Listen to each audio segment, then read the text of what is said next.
하나님의 말씀 이사야서 49장 14절로 17절입니다. 오직 시온이 이르기를 여호와께서 나를 버리시며 주께서 나를 잊으셨다 하였거니와 여인이 어찌 그 젖 먹는 자식을 잊겠으며 자기 태에서 난 아들을 긍휼히 여기지 않겠느냐. 그들은 혹시 잊을지라도 나는 너를 잊지 아니할 것이라. 내가 너를 내 손바닥에 새겼고 너의 성벽이 항상 내 앞에 있나니 내 자녀들은 속히 돌아오고 너를 헐며 너를 황폐케 하던 자들은 너를 떠나가리라. 하나님의 손바닥에 새겨진 성도라는 제목으로 함께 은혜를 받고자 합니다. 구약성경 이사야 40장에서 55장까지는 바벨론의 포로로 잡혀가서 어려움을 당하는 이스라엘 백성들을 위로하고 그들이 곧 해방될 것이라는 희망의 메시지를 담고 있습니다. 특별히 이스라엘 백성들은 세 가지의 큰 자부심을 갖고 있었습니다. 첫째는 하나님의 택한 백성, 즉 선민이라는 자부심이 있었습니다. 둘째는 하나님의 말씀인 율법을 갖고 있다는 자부심이 있었습니다. 마지막 세 번째는 하나님께 제사하는 성전을 갖고 있다는 자부심이 있었던 것입니다. 이러한 자부심을 갖고 하나님의 특별한 보호와 섭리 속에 살아가는 백성들은 절대로 망하지 않는다는 믿음이 있었던 이스라엘 백성들에게 바벨론의 침공은 엄청난 충격이었습니다. 나라는 완전히 망해버렸고 백성들은 몹시 곤궁하여 고통스러운 지경에 이르렀으며 죽거나 바벨론의 포로로 잡혀갔습니다. 성전의 거룩한 기명들도 모두 빼앗기고 말았습니다. 부끄러움이요 큰 수치였던 것입니다. 바벨론 포로 생활을 하면서 그들에게는 두 가지의 생각들이 교차하고 있었습니다. 포로 생활을 교훈 삼아서 어떻게 하든지 하나님의 율법을 순종하며 살아야 한다는 반성주의가 그 하나입니다. 이러한 반성과 회개의 결과로 철저한 유대주의가 형성되기 시작했습니다. 또 다른 하나는 아직도 하나님을 원망하는 모습입니다. 하나님의 선민이요 율법과 성전을 갖고 있었던 우리가 왜 이런 고난과 어려움을 당하며 살아야 하느냐 하는 것입니다. 오늘 본문인 이사야서 49장에서도 그 원망의 목소리가 비춰지는 것을 볼 수 있습니다. 14절에 보면 오직 시온이 이르기를 여호와께서 나를 버리시며 주께서 나를 잊으셨다 하였거니와 하는 말씀이 있습니다. 시온은 이스라엘 백성들을 가리키는데 그들은 여호와께서 우리를 버리셨고 우리를 잊으셨다는 절망과 불만을 드러내고 있는 것입니다. 자기들의 잘못을 깨닫지 못하고 오히려 원망하고 불평하는 모습은 하나님의 택한 백성으로서 결코 아름다운 모습이 아닙니다. 어떤 이유가 되었든 하나님이 나를 버리셨다거나 나를 잊었다고 생각하는 것 또한 올바른 태도가 아닌 것입니다. 하나님은 나를 버리지 않으시고 나를 잊지 않으십니다. 바벨론에서 포로 생활을 하고 있었던 유다 백성들이 하나님이 우리를 잊으신 것이 분명하구나. 우리를 잊지 않으셨다면 어떻게 나라가 멸망당할 수 있을까? 그렇게 생각했을 때에도 하나님은 결코 이스라엘을 잊으시거나 버리시지 않으셨습니다. 실물교훈 173페이지 이렇게 기록합니다. 우리가 알지 못함으로 인하여 실족하는 일이 있을지라도 그리스도께서는 우리를 버리지 않으신다. 다시 시대소망 483페이지입니다. 구주께서는 당신께서 위하여 죽으신 사람은 단 한 사람도 결단코 버리지 않으실 것이다. 당신의 추종자들이 당신을 떠나기로 결정하지 않는 한 그분은 그들을 꼭 붙잡으실 것이다.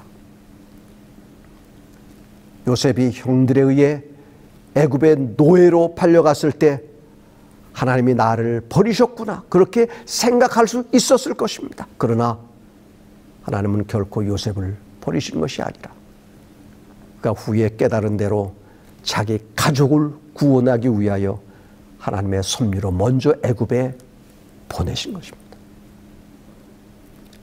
사랑하는 성도 여러분, 하나님은 자녀된 우리를 결코 잊으시거나 버리시지 않으시는 하나님이심을 믿으시기 바랍니다.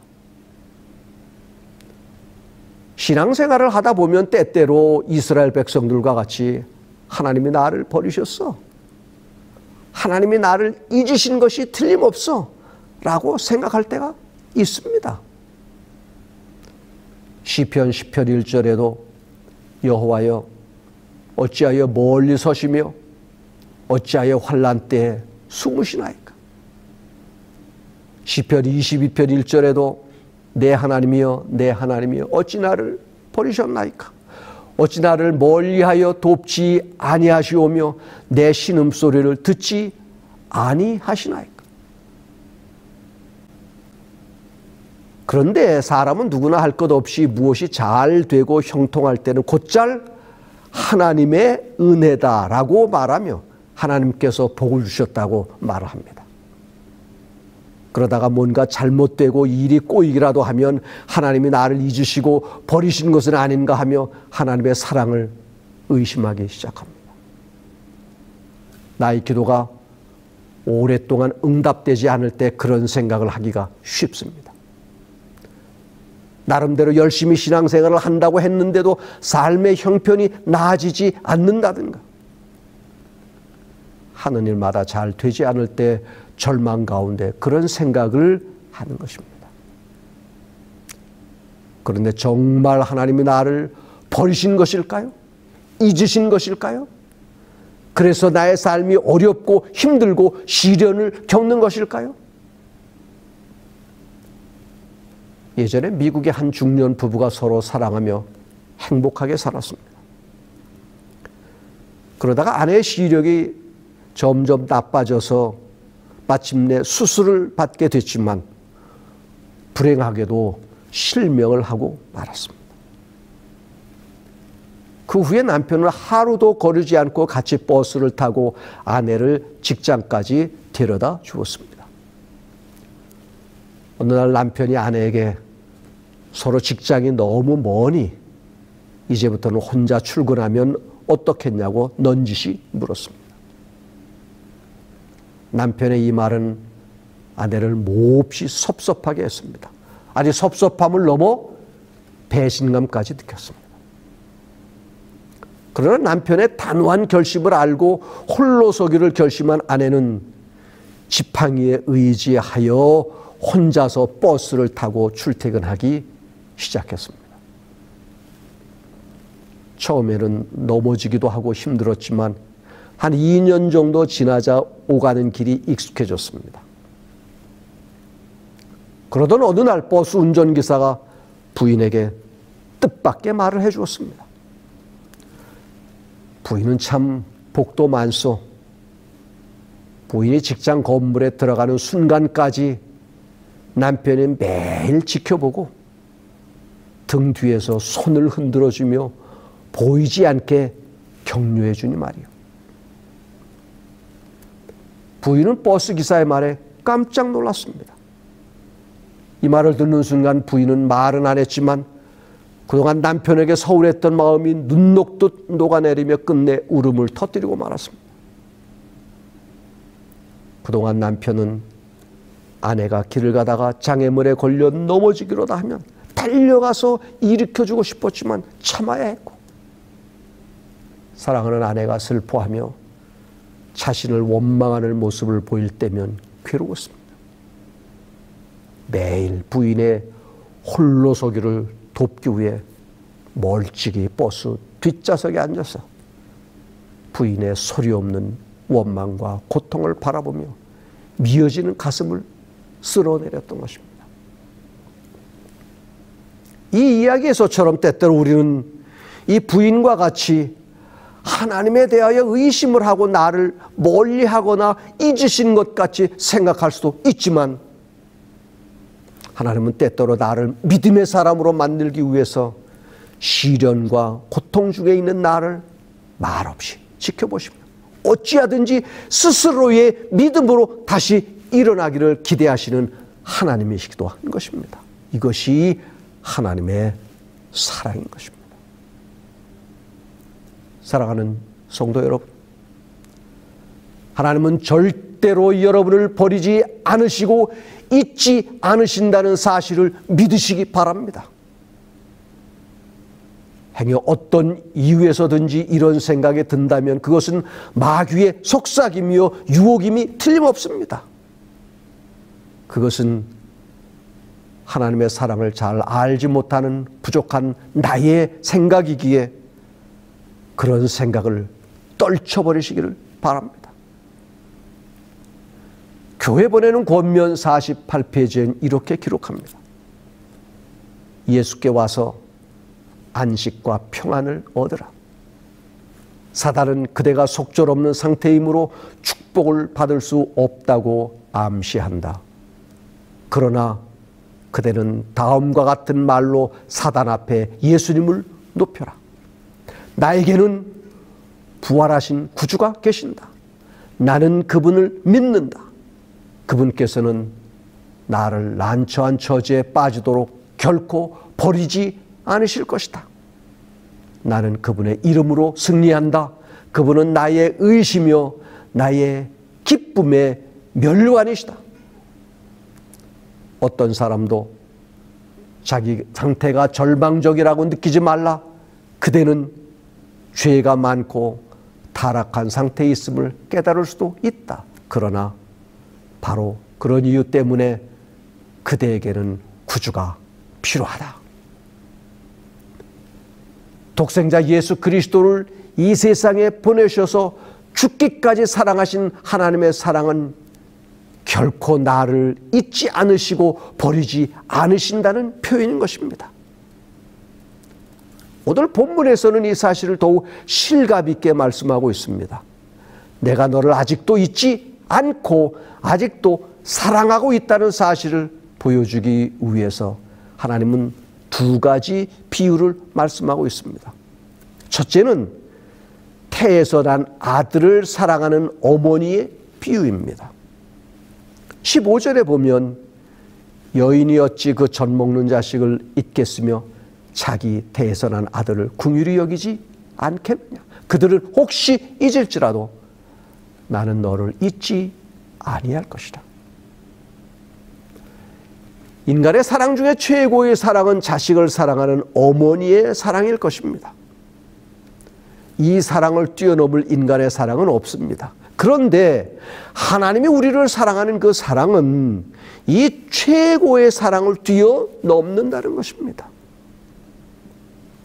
어머니의 자식 사랑이 인간의 사랑 중에 최고인 것은 분명하지만 때때로 병들 수 있고 잘못될 수도 있는 것입니다. 그러나 하나님은 어떤 경우에도 나를 잊지 않으시고 버리지 않으심을 믿으시기 바랍니다. 둘째는 내가 너를 손바닥에 새겼다는 비유입니다. 16절에 보면 내가 너를 내 손바닥에 새겼고 너의 성벽이 항상 내 앞에 있나니 라고 말씀합니다. 메모지는 없고 급하게 적어야 하는 순간에 제일 확실한 방법은 손바닥에 적는 것입니다. 전화번호를 적든지 아니면 간단한 메모를 할 때 제일 쉽고 편하고 안전한 방법은 손바닥에 적는 것이었습니다.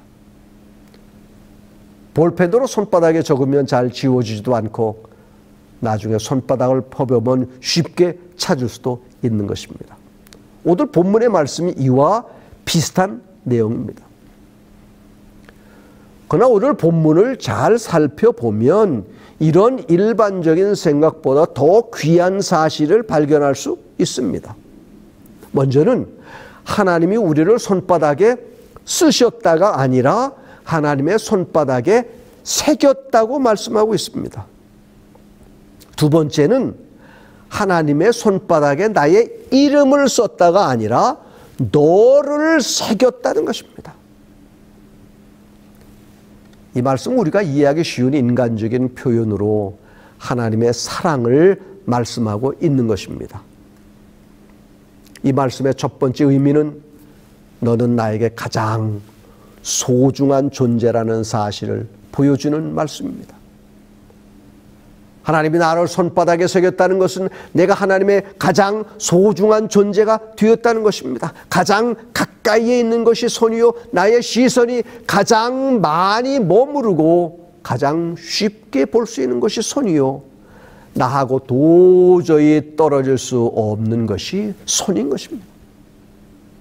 나의 존재가 하나님 앞에서 그런 존재라는 것입니다.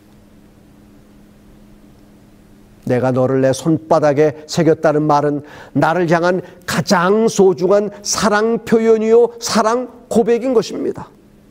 하나님에게 있어서 단축번호 1번은 바로 나요. 여러분 자신임을 믿으시기 바랍니다. 두 번째로 이 말씀은 내가 너를 결코 잊지 않고 버리지 않겠다는 말입니다. 새겨진 것은 긴 세월이 흘러도 없어지지 않습니다. 하나님은 오랜 세월이 지난 후에 이 말씀을 글자 그대로 실천하셨습니다. 예수님이 십자가에 달려 돌아가실 때 예수님의 양손에 못이 박혔습니다. 그 못자국은 나를 사랑하시는 하나님의 사랑의 표시요, 나를 잊지 않으시겠다는 하나님의 약속의 표시인 것입니다. 세 번째로 이 말씀은 나의 전부를 사랑하시는 하나님의 모습을 보여주고 있습니다. 하나님의 나를 잊지 않기 위해 나의 이름만이 아니라 나의 전부, 나의 모습 전체를 하나님의 손바닥에 새겼습니다. 나의 성격, 나의 특징, 나의 약한 부분, 나의 강한 부분, 나의 모든 것을 새겨서 나를 다 아시고 나의 전부를 다 사랑하시는 하나님이십니다. 누가복음 15장에 보면 탕자의 이야기가 나옵니다.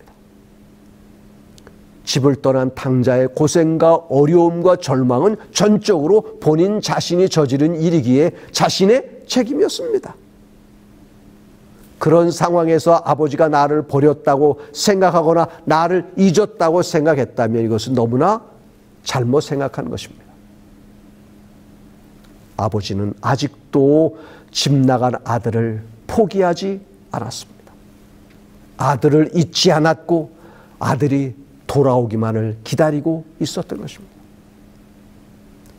전적으로 잘못한 아들이었지만 여전히 잊지 않고 버리지 않고 돌아오기만을 기다리고 있었던 것입니다. 이것이 아버지의 사랑인 것입니다. 여기서 우리가 깨닫는 메시지가 있습니다. 아무리 어렵고 힘든 고통스러운 일들에 당면에 있다 할지라도 원망하거나 희망을 버려서는 안 된다는 것입니다. 이스라엘 백성들은 하나님의 구원과 회복의 약속이 있음에도 불구하고 현실이 너무 어렵기 때문에 부정적이고 절망적인 말을 했습니다. 그러나 하나님은 절대로 하나님의 백성을 잊으시는 경우가 없습니다. 이 사실을 꼭 기억하고 현실의 어떤 고통과 어떤 슬픔과 어떠한 아픔 앞에서도 좌절하거나 희망을 포기하지 않기를 간절히 바랍니다. 사람들은 혹시 세월이 흐르면 나를 기억하지 못하고 잊을 수도 있습니다. 하지만 하나님은 나를 잊지 않으십니다. 하나님을 믿지 못하고 의심하며 부정적인 생각과 말을 한다면 나의 미래는 닫히고 희망은 사라지게 될 것입니다. 그러나 끝까지 하나님을 붙잡고 믿음으로 나아가면 절망이 희망으로, 고통이 기쁨으로, 죽음이 생명으로 바뀌는 것입니다. 하나님은 나를 결코 잊지 않으시고 버리지 않으심을 믿으시기 바랍니다. 하나님에게 있어서 나는 가장 소중하고 아끼는 존재요, 그러기에 최고의 가치를 부여한 존재라는 사실 또한 잊지 않으시기를 바랍니다. 하나님은 결코 나를 버리지도 잊지도 않으십니다. 나를 가장 사랑하시는 분이 하나님이심을 언제나 기억하며 희망을 갖고 믿음으로 날마다 승리하며 살아가시기를 바랍니다. 자서전 266페이지엔 이렇게 기록합니다. 주님께서는 우리의 약점을 아시고 우리가 얼마나 믿음과 용기가 부족한지를 아시지만 우리를 버리지 않으신다. 다시 치료봉사 488페이지, 그분께서는 우리를 단 한순간도 잊어버리지 않으신다. 여기 용기와 희망을 주시는 하나님의 말씀을 소개하고 말씀을 마치겠습니다. 시편 121편 3절로 6절 바른 성경입니다. 여호와께서 너의 발을 미끄러지지 않게 하시며 너를 지키시는 분은 졸지도 아니하실 것이다. 이스라엘을 지키시는 분은 졸지도 아니하고 주무시지도 아니하신다. 여호와는 너를 지키시는 분이시니 여호와께서 내 오른쪽에서 내 그늘이 되시고 낮의 해가 너를 해하지 못하며 밤의 달도 너를 상하게 못할 것이다.